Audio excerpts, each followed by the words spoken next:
Hello सभी दोस्तों को नमस्कार। मैं प्रमोद कुमार आज फिर आप लोगों के साथ एक नया टॉपिक डिस्कस करने जा रहा हूं जो बहुत ही महत्वपूर्ण है।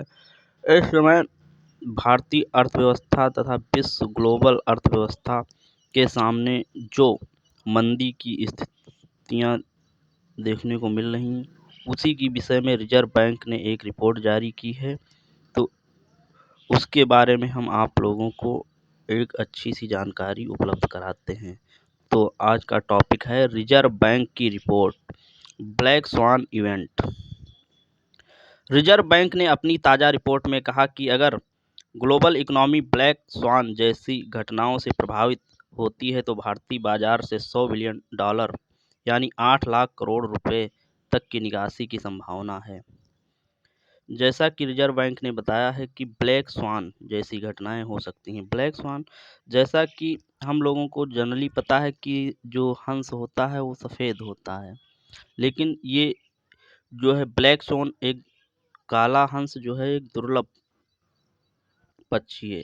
इसलिए इस घटना को भी जो अर्थशास्त्री लोग ब्लैक स्वान की संज्ञा दे रहे हैं कि ये कभी कभार ये घटनाएं हो जाती हैं।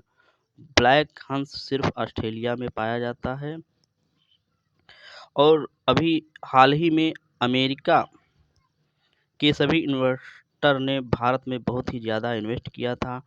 अब जो है फेडरल बैंक की ब्याज दरें बढ़ने से अमेरिकन इन्वेस्टर भारत से पैसा लगातार निकाल रहे हैं, जिससे कि रिजर्व बैंक ने बताया है $100 बिलियन 8 लाख करोड़ रुपए तक की निकासी की संभावना बनी हुई है। अक्टूबर 2021 के बाद से भारतीय बाजार से विदेशी निवेशकों की निकासी जारी है। यह अमेरिका बैंक फेडरल रिजर्व की तरफ से ब्याज दर बढ़ाए जाने के कारण हुई है। ग्लोबल मार्केट में कमोडिटी की कीमतों में उछाल है। इस समय जो आवश्यक वस्तुएं हैं उनकी कीमतों में भारी उछाल देखी जा रही है। यूक्रेन क्राइसिस ने इस समस्या को और गंभीर बना दिया है। इसके कारण वस्तुओं और ऊर्जा की कीमत आसमान छू रही हैं।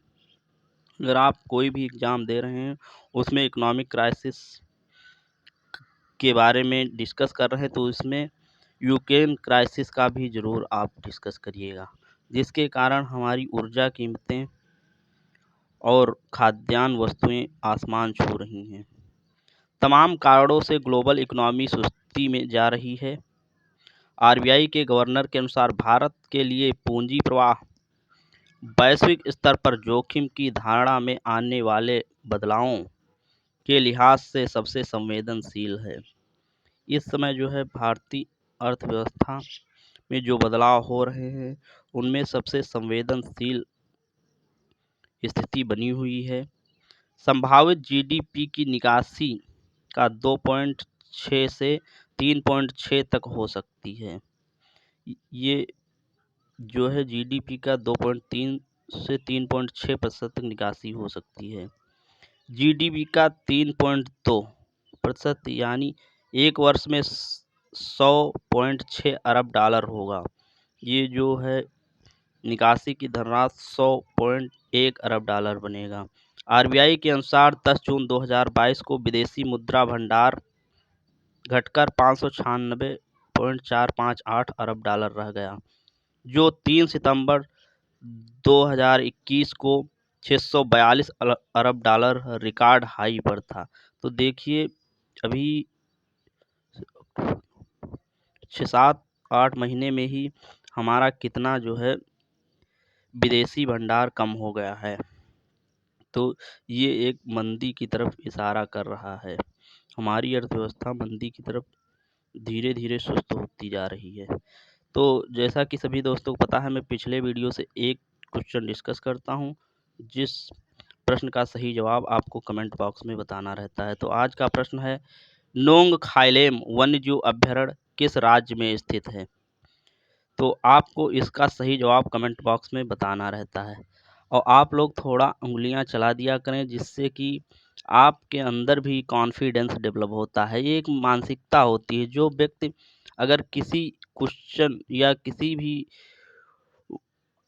प्रश्न का जवाब नहीं देते हैं, उनके अंदर जो है कॉन्फिडेंस नहीं आता। अगर आप किसी के प्रश्न का जवाब सही देते हैं तो आपके अंदर एक कॉन्फिडेंस आता है, ये साइकोलॉजिकल प्रभाव है।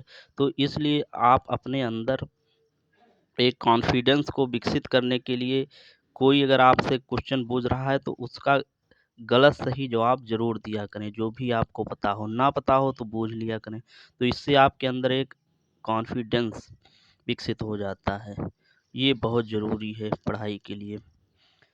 तो अगर ये पढ़ाई आपको अच्छी लगती है, हमारे channel Pramod Kumar only for study vision को लाइक शेयर सब्सक्राइब करें। इस पढ़ाई के लिए सभी को बहुत बहुत धन्यवाद।